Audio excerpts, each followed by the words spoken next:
నిన్న జనగాంలో ఈ సర్పంచులు ఉప సర్పంచులకు సంబంధించి సన్మాన కార్యక్రమాన్ని ఏర్పాటు చేసి ఆ సందర్భంగా కేటీఆర్ గారు రాబోయే మున్సిపాలిటీ ఎన్నికల్లో ఈ గెలిచిన సర్పంచులు ఏ విధంగా ప్రజల్లోకి కారు గుర్తును కేసీఆర్ గారు చేసిన అభివృద్ధిని తీసుకుపోవాలనేది వాళ్ళకి అక్కడ ఉపదేశించిండు. అయితే ఈ క్రమంలో కేటీఆర్ గారు ఏమంటున్నారంటే ఈ జనగామ జిల్లాకు సంబంధించి జనగామ ఒకటి, చెరియాల ఒకటి, గన్పూర్ ఒకటి, ఈ 3 మున్సిపాలిటీలు ఉన్నాయి. ఈ 3 మున్సిపాలిటీల బాధ్యతను అటు పల్లారాజేశ్వరరెడ్డి గారికి అదేవిధంగా ఎర్రబెల్లి దయాకర్ రావు గారికి అప్పగించి ఆ స్టేషన్ గన్పూర్కు సంబంధించి రాజయ్య ముఖం చూడకుర్రి, మీరు రాజయ్య ముఖం చూడకుండా కేసీఆర్ గారి ముఖం చూసి ప్రజలు ఓట్లేసేటట్టు మీరు ప్రజలను మెప్పించుర్రి. మీరు కేవలం కేసీఆర్ గారి ముఖము కారు గుర్తే చూడాలి తప్పించి స్థానికంగా ఉన్న నాయకుల ముఖాలు చూడకూడదు అని కేటీఆర్ గారు నిన్న మాట్లాడింది. అంటే రాజయ్య గారు ఏ పార్టీ లీడర్ అనేది చెప్పకనే చెప్పిండు ఇక కేటీఆర్ గారు. మరి నిజమే, రాజయ్య ముఖం చూస్తే వేసే ఓట్లు కూడా వేయడు.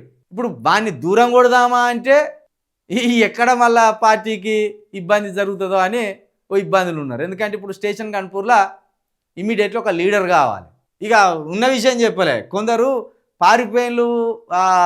పారిపోయిన్లు గెలిచినాక కొంతమంది లీడర్లు పారిపోయిన్లు పార్టీని విడిచిపెట్టి అని కేటీఆర్ గారు అన్నారు. అది నిజమే, కానీ టికెట్ ఇవ్వకపోతే వీడు రాజ్గాడ్ కూడా పారిపోయిండు. మరి కాంగ్రెస్లోకి టికెట్ ఇవ్వకపోతే కాంగ్రెస్లోకి రాజయ్య కూడా జంప్ అయ్యాడు. కడియం శ్రీహరి టికెట్ ఇవ్వగానే రాజయ్య కాంగ్రెస్లోకి జంప్ అయ్యాడు. కడియం శ్రీహరి కాంగ్రెస్లోకి పోగానే మళ్ళీ రాజయ్య బీఆర్ఎస్లోకి జంప్ అయ్యాడు. ఇటువంటి ముందర పెట్టుకొని నడిస్తే ఎట్లా అనేది కూడా కేటీఆర్ గారు ఆలోచించాలి.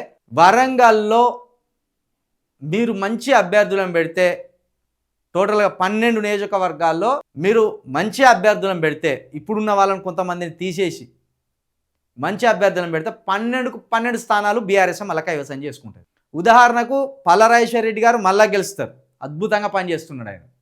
ఆడిపోతే ఎర్రబెల్లి దయాకర్ రావు గారు ఇప్పుడు గాల్లే గెలుస్తాడు. యశస్విని రెడ్డి ఏదో అడ్డిమారు గుడ్డి దెబ్బలకు గెలిచి బయటపడ్డది. ఆమె పేరేందో కూడా ఇంకా ఆ నియోజకవర్గం కింద ఉన్న ప్రజలకు తెలుస్తలేదు. ఆ నియోజకవర్గం కింద ఎన్ని గ్రామాలు ఉన్నాయి, ఎన్ని సమస్యలు ఉన్నాయి అనేది ఆమెకు తెలుస్తలేదు. మేనేజ్మెంట్ కోటాలో సీటు సంపాదించినట్టు ఎన్ఆర్ఐ కోటా నుండి వచ్చి పడ్డది. రేవంత్ రెడ్డి గారికి కాంగ్రెస్ పార్టీకి 25 కోట్లు 30 కోట్లు ముడుపులు ముట్ట చెప్పింది, టికెట్ తెచ్చుకున్నది, అప్పుడున్న వ్యతిరేకతతోటి గెలిచింది. కానీ ఇప్పుడు కనుక ఎర్రబెల్లి దయాకర్ రావు గారి మీద పోటీకి దిగితే యశస్విని రెడ్డి గాల్లో ఓడిపోతుంది. ఇక ఊహించని విధంగా చిత్తుగా ఓడిపోతుంది. ఎందుకంటే ఆమె అక్కడ ప్రస్తుత పరిస్థితి ఇప్పుడు అక్కడ అట్లున్నది.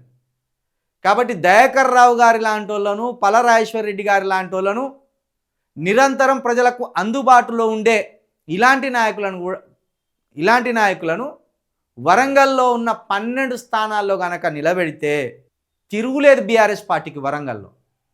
కానీ రాజయ్య లాంటి వాళ్ళని ముందర పెట్టుకొని పోతే మళ్ళా చాలా కష్టమవుతుంది. ఇది కూడా ఒకటి కేటీఆర్ గారు కొంచెం దీని పట్ల ఆలోచించాలి.